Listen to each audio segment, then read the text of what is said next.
In the winter of 1944, with overtaxed supply lines in the Ardennes, a medic in the German army had completely run out of plasma, bandages, and antiseptic.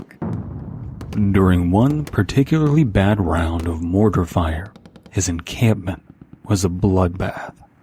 Those who survived claimed to have heard, above the screams and barked commands of their lieutenant, someone cackling with almost girlish glee.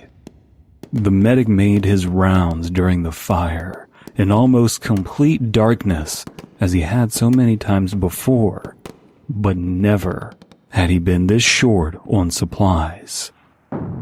No matter. He would do his duty. He had always prided himself on his resourcefulness.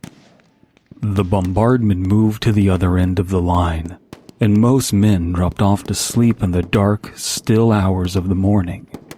New Year's Day, 1945. The men awoke at first light with screams. They discovered their bandages were not typical bandages at all, but hunks and strips of human flesh. Several men had been given fresh blood transfusions, yet there had been no blood supplies available.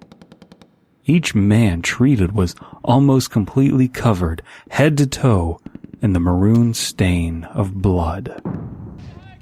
The medic was found sitting on an ammunitions tin, staring off into space.